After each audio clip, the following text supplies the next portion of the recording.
Hello student. आज हम लोग अपनी इस क्लास से बच्चों बीए सेकेंड ईयर का जो आपका फर्स्ट पेपर आहार एवं पोषण का है उसको हम लोग पिछली क्लास में कंटिन्यू किया था।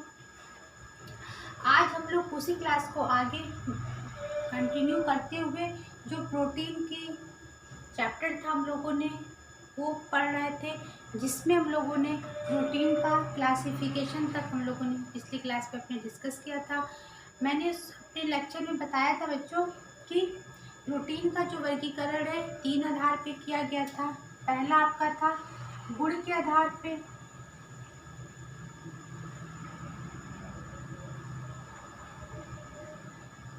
गुण के आधार पे, जो दूसरा था आपका साधन के आधार पे,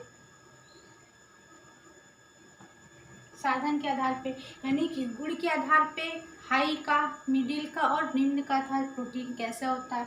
और साधन के आधार पे मैंने बच्चों बताया था कि 2 प्रकार से हमें मिलते हैं, एक वनस्पति जगत से प्राप्त होता है, एक प्राणिज जगत से प्राप्त होता है। तो हम लोगों ने उसके आधार पे प्रोटीन का वर्गीकरण देखा था और समझा था। और 2 हम लोगों ने डिस्कस कर लिया था। एक आपका उसमें हम लोगों का ये जो रासायनिक संरचना के आधार पे प्रोटीन का वर्गीकरण है, ये अभी हम लोगों को पढ़ना था। तो आज हम लोग इसके बारे में डिस्कस करेंगे कि रासायनिक संरचना के आधार पर प्रोटीन का वर्गीकरण किस प्रकार से किया गया है। तो बच्चों, ये रासायनिक संरचना के आधार पर प्रोटीन का वर्गीकरण है, इसको भी 3 भागों में डिवाइड किया गया। पहला आपका होता है साधारण, दूसरा संयुक्त और तीसरा ट्रिप्टिन। मतलब इसका कोई ज़्यादा महत्व नहीं है। तो जो आपका साधारण रासायनिक संरचना के आधार पर प्रोटीन का वर्गीकरण किया गया है, इसमें यह है कि जब ये एमिनो एसिड किसी में टूटेगा तो वो गर्म करने पे या टूटने पे वो चीज़ जम जाएगी या फिर उसका किसी न किसी एमिनो एसिड के साथ संयोग हो जाएगा, एक एमिनो एसिड के साथ उसका संयोग हो जाएगा। तो जो आपका एल्ब्यूमिन है वो क्या है, साधारण एमिनो एसिड के रूप में माना जाता है, जो गेहूं, मटर, दूध में पाया जाएगा। और ये दूध की प्रोटीन क्या होती है, अगर पनीर के रूप में देखें तो दूध को पनीर के रूप में, दूध का पनीर बनाते हैं तो पनीर जम जाता है, तो वो एक चीज़ क्या हुई, वो जो उसके अमीनो एसिड है वो जम गई दूध के रूप में, उसको पनीर के रूप में हम लोगों ने लिया। तो गर्म करने पे प्रोटीन अधिकतर जम ही जाते हैं, तो जो पनीर के थक्के बन जाते हैं। जैसे अंडा है, अंडा जब हम बॉयल करते हैं तो क्या होता है, अंडा जम के एक प्रोटीन के रूप में, उसका जो पीला भाग, येलो भाग होता है वो प्रोटीन के रूप में आ जाता है। तो ये रासायनिक संरचना की इसमें साधारण एमिनो एसिड के रूप में वो भाग हमारा जमने के रूप में प्राप्त हो जाता है। और दूसरा बात है आपका संयुक्त, मतलब एक के साथ, एक इसके साथ 2 चीज़ें जुड़ेंगी, ठीक है, एक प्रोटीन का होगा, एक अन्य तत्व जुड़ के मिलेंगे। इसमें सिर्फ एक एमिनो एसिड की मात्रा आ रही है, संयुक्त हो रहा है यानी कि 2, 1 से 2 हो गए तो वो ज्वाइंट हो गया, मतलब ज्वाइंटेड अमीनो एसिड भी रहेगा प्लस उसके साथ कुछ और भी कुछ जुड़ेगा, तो वो क्या कहलाएगा, आपके संयुक्त रूप में देखा जाएगा। तो इसमें जो हम लोगों का बच्चों हीमोग्लोबिन, यानी कि जो हमारे ब्लड में, हमारा ब्लड किस कारण से लाल होता है, हमारा ब्लड हीमोग्लोबिन के कारण ही लाल होता है। और रक्त क्या है, रक्त हमारा एक तरल संयोजी ऊतक है जिसमें प्रोटीन के न्यूक्लियो एसिड के रूप में पाया जाता है, ठीक है। रक्त में क्या, प्रोटीन ही तो पाया जाता है। और ये क्या है, एक तरल संयोजी ऊतक होता है, टिश्यू के रूप में होता है, और ये द्रव्य के रूप में, और ये पूरे शरीर में हमारे फैले रहता है। तो जो आपका हमारा हीमोग्लोबिन है, हीमोग्लोबिन, ठीक है, अगर इसको हम लोग डिवाइड करेंगे यानी कि इसको हम लोग 2 रूपों में देखने की कोशिश करेंगे तो ये 2 चीज़ों से मिलके बना है। पहला आपका हो गया हीमो प्लस ग्लोबिन, ठीक है, हीमो प्लस ग्लोबिन, यानी कि आपका हीमो क्या हो गया, हाँ, और ये आपका ग्लोबिन। तो हीमो क्या हो गया, आपका ये आयरन का जो तत्व है हीमो आयरन में चला गया, और ग्लोबिन आपका क्या हो गया, आपका एक प्रोटीन के रूप में, प्रोटीन के अणु हो गए। तो हमारा हीमोग्लोबिन क्या हो गया, संयुक्त के रूप में देखा जाएगा कि इसको अमीनो एसिड भी हो रहे हैं, और हमारे जो ग्लोबिन आपका हो गया ये आपका अमीनो एसिड हो गया, और आपका हीमो मतलब आपके आयरन के रूप में हो गया। रक्त में क्या आयरन की मात्रा तो होती है, तो हीमोग्लोबिन यानी कि हमारा जो हीमो प्लस ग्लोबिन हो गया, किससे मिलकर बना, हीमोग्लोबिन। तो ये आपकी चीज़ें क्या हो गई, आपकी ये संयुक्त रासायनिक संरचना के आधार पर इसको हम लोग देख सकते हैं कि संयुक्त में आ गई। तो अब बात कर लेते हैं रासायनिक संरचना में 3, तो एक आपका हो गया, दूसरा भी हो गया। अब ये मतलब इसका मेटा प्रोटीन जो होता है एक आता है, इस पर किसी क्रिया का बहुत ज़्यादा बच्चों प्रभाव नहीं पड़ता।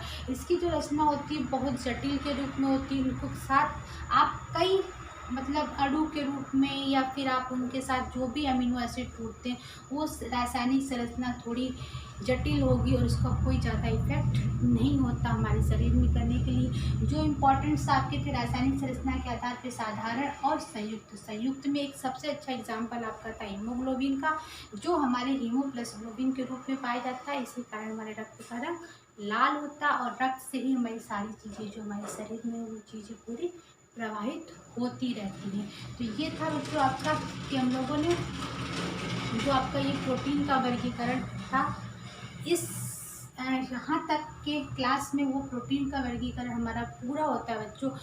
कितने प्रकार के वर्गीकरण के आधार पर हम लोगों ने देखा प्रोटीन का? 3 प्रकार से। पहला आपका हो गया गुण के आधार पर,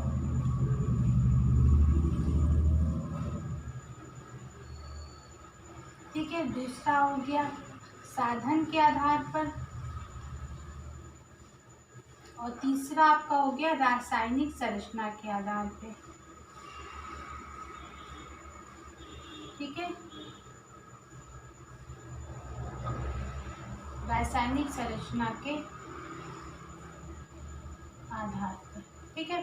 तो ये आपके कितने हो गए? 3 प्रकार से प्रोटीन का वर्गीकरण हम लोगों ने देखा और समझा, और क्या क्या चीज़ें थी उन चीज़ों को भी जाना। तो आज हम लोगों का इस क्लास में बच्चों ये आपकी ये चीज़ें पूरी होती हैं कि आपका प्रोटीन की संरचना किस प्रकार से होती है और उसमें क्या क्या चीज़ें पाई जाती हैं। अब हम लोग अपनी इसी क्लास में बच्चों एक इम्पॉर्टेंट चीज़ ये देखेंगे कि किस भोज्य पदार्थ में कौन सा प्रोटीन किस नाम से पाया जाता है और वो प्रोटीन कैसा होता है, ठीक है। कौन सा प्रोटीन कैसे पाया जाता है और किस प्रकार का वो प्रोटीन होता है। तो पहला आपका है बच्चों दूध, ठीक है। दूध जो होता है वो आपका पूर्ण प्रोटीन है। बैलेंस डाइट हमने बताया था कि दूध ऐसा होता है कि वो बैलेंस डाइट है, और दूध ही बच्चों को जन्म से लेके किशोरावस्था तक की एज तक, जब तक वो अपनी शरीर की पूरी मेच्योरिटी नहीं प्राप्त कर लेते, तो दूध ही देना उनके आहार में बहुत आवश्यक होता है कि अन्य भोज्य पदार्थों के साथ दूध का मात्रा पर्याप्त उनके शरीर में बनी रहे। तो दूध में कौन सा प्रोटीन पाया जाता है बच्चों? केसीन नाम का एक प्रोटीन होता है जो दूध में पाया जाता है, ठीक है। अब दूध से बने पदार्थों में क्या पाया जाता है? फिर इसका कुछ प्रोटीन चेंज हो जाएगा दूध से बने पदार्थों में, तो उसमें पाया जाता है लेट एल्ब्यूमिन, जो ये भी कंप्लीट प्रोटीन कहा जाएगा, ठीक है। लेफ्ट एल्ब्यूमिन जो प्रोटीन होगा वो दूध से बने पदार्थों में मिलेगा और वो भी कंप्लीट प्रोटीन माना जाएगा। सोयाबीन में आपका ग्लाइसिन नामक प्रोटीन पाया जाता है, ये भी एक कंप्लीट प्रोटीन है बच्चों। सोयाबीन में अगर हम 100 ग्राम सोयाबीन का यूज़ करते हैं तो हमें करीब 43 ग्राम प्रोटीन प्राप्त होता है। क्योंकि लोगों को बहुत जानकारी नहीं होने से सोयाबीन की यूज़ हम लोग कम करते हैं, लेकिन जितना हम प्रोटीन पनीर से प्राप्त कर सकते हैं, जो एक हाई रिच और एक महंगी डाइट के रूप में जानी जाती है, उतनी ही प्रोटीन हमें सोयाबीन से भी प्राप्त हो सकती है, जो कि उससे काफ़ी कम बजट में और कम सुलभ मतलब आसानी से भी मिलने वाला और इसके सस्ता रूप में जाना जाता है। जो वर्ग मध्यम वर्ग या गरीब वर्ग ज़्यादा अपने आहार में पनीर या दूध से बने पदार्थों को नहीं शामिल कर पाते, उनके लिए सोयाबीन एक बेस्ट विकल्प के रूप में होता है प्रोटीन के, कि आपको प्रोटीन की प्राप्ति हो जाएगी। क्योंकि 100 ग्राम अगर सोयाबीन का हम यूज़ करते हैं तो हमें 43 ग्राम प्रोटीन की मात्रा की पूर्ति हो जाती है। सोयाबीन को हम लोग बच्चों कई यूज़ में, सब्जी में, उसके दूध के सोयाबीन का दूध आता है जो बच्चों के लिए बहुत यूज़फुल होता है। उसके मतलब उसको आप किसी भी रूप में यूज़ कर सकते हो। आप उसको सब्जी के रूप में उसको बॉयल करके उसके दूध भी बनते हैं, फिर उसके दही मतलब उसको आप दूध बन गया तो आप उसके पनीर भी बना सकते हो। उस चीज़ों को करके उसको कई रूप में भी हम लोग सोयाबीन को यूज़ कर सकते हैं, तो हमें एक अच्छे प्रोटीन की प्राप्ति हो जाती है। अब बात आती है मटर की, तो मटर जो में पाया जाता है लेग्यूमिन, जो अंशतः पूर्ण प्रोटीन है, मतलब पूरा कंप्लीट प्रोटीन नहीं माना जाएगा मटर में। गेहूं में गुलेटिन नामक प्रोटीन पाया जाता है जो कि पूर्ण प्रोटीन के रूप में माना जाएगा। अंडा भी है तो ओवर एल्यूमिन फूड, ये तो सबसे बेस्ट अंडे का जो प्रोटीन होता है सबसे बेस्ट प्रोटीन माना जाता है कि इसमें सारे जो अमीनो एसिड होते हैं वो मिलते हैं, लेकिन जो मेन उसका अमीनो एसिड होता है एल्ब्यूमिन के रूप में पाया जाता है। फिर हो गया मांस में एल्ब्यूमिन पाया जाता है। ये जो आपके प्रोटीन के नाम है ये आपके एमिनो एसिड ही हैं। जो 10 एमिनो एसिड हमने बताए थे वही 10 एमिनो एसिड की मात्रा को हम लोग इस पर प्राप्त करते हैं। तो ये कुछ अभी तो बहुत से हमारे भोज्य पदार्थ हैं, उसमें हर तरह के प्रोटीन पाए जाते हैं, उनके नाम भी होते हैं, फिर उनमें कौन से कितने प्रकार के हैं वो भी हो जाते हैं। लेकिन जो आपका ये मेन प्रोटीन है कि दूध से बने पदार्थ, इन प्रोटीन के नाम और कौन से प्रोटीन इसमें पाए जाते हैं और इनकी कितनी इम्पोर्टेंस है, ये हम लोगों ने अपने इस चार्ट में देखा। अभी तो अगर हम लोग देखें तो बहुत से भोज्य पदार्थ मिलेंगे जिनको हम लोग यूज़ कर सकते हैं, देख सकते हैं। ठीक है, तो बच्चों प्रोटीन हमारे जो 6 पोषक तत्व हैं उनमें ये नहीं कि सिर्फ प्रोटीन ही को हम लोग आहार में ही ज़्यादा करेंगे, लेकिन बात यहाँ पे सिर्फ प्रोटीन की हो रही है तो प्रोटीन को हाई रिच साधन के रूप में, आधारशिला के रूप में, हमारे शरीर की आवश्यकता के रूप में हम लोग इसको देखते हैं। कार्बोहाइड्रेट हमें ऊर्जा प्रदान करता है, लेकिन प्रोटीन हमारे वृद्धि और विकास के लिए और विशेषकर छोटे बच्चों के लिए जो नवजात शिशु होते हैं जिनका जन्म अभी इस दुनिया में होता है, उनके लिए दूध से बने पदार्थ या दूध जो कि प्रोटीन से हमें प्राप्त होंगे उनके लिए बहुत आवश्यक होता है कि हम उन्हें दूध से रिलेटेड और दूध से सारी चीज़ें उनको हम लोग उपलब्ध कराएं और उनके प्रोग्रेस में जो उनकी वृद्धि हो रही है उस चीज़ को वो आगे कंटिन्यू हो।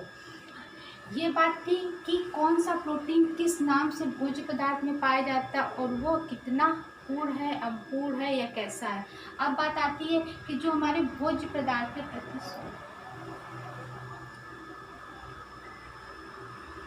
कुछ हमारे भोज्य पदार्थ है, मतलब बच्चों जो हमारे पोषक तत्व के लिए हम लोग खाते हैं उनमें कितने ग्राम प्रोटीन की मात्रा हमें प्राप्त होती है। अगर हम 100 ग्राम, बच्चों ये जो टेबल है ये प्रति 100 ग्राम आहार पे है। ठीक है, अगर 100 ग्राम अंडा, 100 ग्राम मछली, 100 ग्राम दूध, 100 ग्राम सोयाबीन, ये सारी चीज़ें 100 ग्राम अगर हम लेते हैं मतलब तो हमें कितने ग्राम प्रोटीन की प्राप्ति होगी, ये उस चीज़ को बताता है कि हमें कितने ग्राम प्रोटीन की प्राप्ति हो सकती है। ठीक है,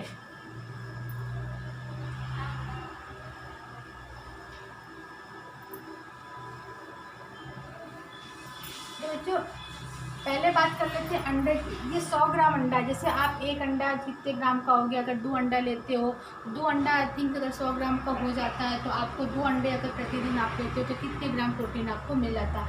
अगर आप 100 ग्राम के हिसाब से अंडा खाते हो तो आपको 13.3 ग्राम प्रोटीन की प्राप्ति हो जाएगी कि आप एक दिन में अगर अंडे को लेते हो, 100 ग्राम अंडा आप लेते हो तो आपको 13.3 ग्राम प्रोटीन आपको मिल जाएगा।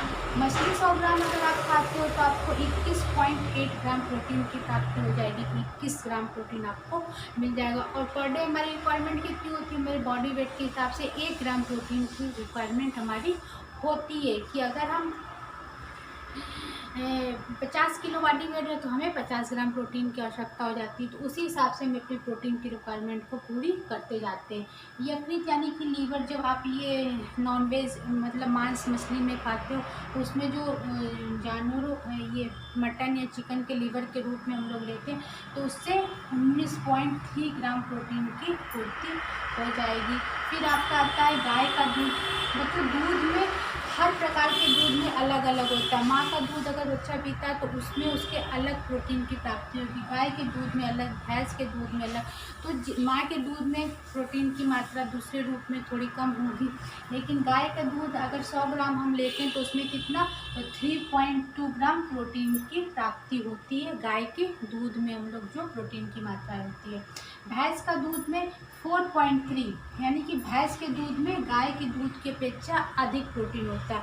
इसीलिए बच्चों को हम लोग गाय का दूध देते हैं कि गाय का दूध हल्का होता है भैंस की तुलना में, क्योंकि भैंस के दूध में ज़्यादा फैट, प्रोटीन सारी मात्रा होती है, लेकिन प्रोटीन की मात्रा कितनी होती है, 4.3 ग्राम होती है। 100 ग्राम की बात हो रही है बच्चों, यहाँ पे 100 ग्राम अगर आप कोई आइटम लेते हो तो आपको कितने ग्राम प्रोटीन की मात्रा मिल जाती है। दही में बच्चों 3.2, तो दही में जब वो दूध से बने पदार्थ होंगे तो उसमें लैक्टोएल्बुमिन नामक प्रोटीन पाया जाता है और पूरा पूर्ण प्रोटीन होगा और वो 3.2 ग्राम पाया जाएगा प्रोटीन।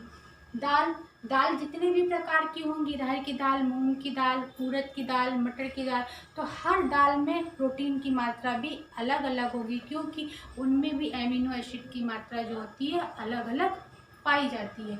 तो आपका दाल है में आपकी कितनी हो जाएगी 22.3, मतलब 22.3 ग्राम। अगर 100 ग्राम आप दाल लेते हो तो आपको कितने प्रोटीन की प्राप्ति हो जाएगी, 22 ग्राम प्रोटीन की प्राप्ति आपको हो जाएगी।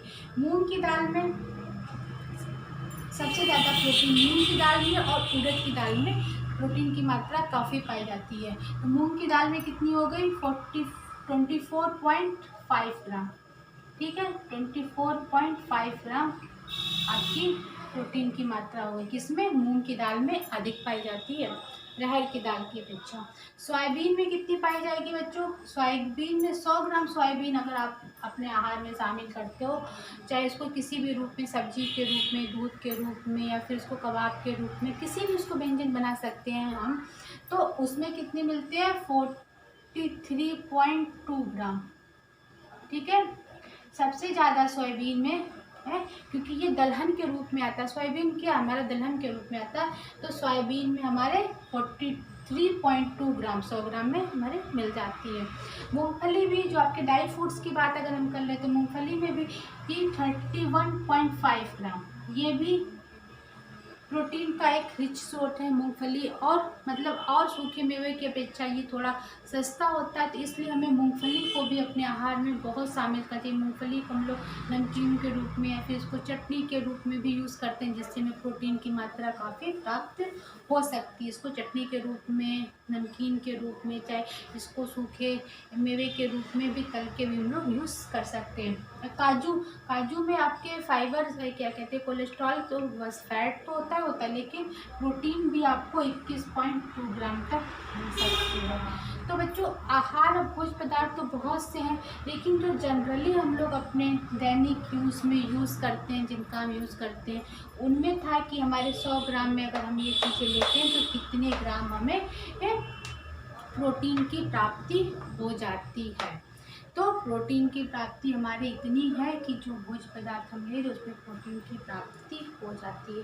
तो बच्चों, आज तक के लेक्चर में हम लोगों ने देखा कि प्रोटीन क्या है, प्रोटीन में क्या क्या चीज़ें पाई जाती हैं, प्रोटीन की रासायनिक संरचना, क्लासिफिकेशन भी देखा हम लोगों ने, ठीक है। और अपनी क्लास में हम लोगों ने अब इसके आगे की क्लास में हम लोग उसकी उपयोगिता और उसके महत्व को भी देखा। तो ये सारी चीज़ें जो होती हैं प्रोटीन के बारे में थी, और हम लोगों ने उस चीज़ों को देखा और समझा। अब बच्चों, इसमें भी एक चीज़ ये थी कि हम लोगों ने क्या मिलती है प्रोटीन से। अभी एक चीज़ इसमें हम लोग देखेंगे कि प्रोटीन को हर एज ग्रुप में कितने ग्राम प्रोटीन की आवश्यकता होती है, यानी कि ये बच्चे के जन्म से लेकर वृद्धावस्था तक हर व्यक्ति को कितने ग्राम प्रोटीन की आवश्यकता होती है, जो उसे कितनी मिलनी चाहिए, और प्लस इसकी कमी से कौन से 2 विशेष रोग हैं जो हो जाते हैं, उनको भी हम लोग देखेंगे अपनी नेक्स्ट क्लास में।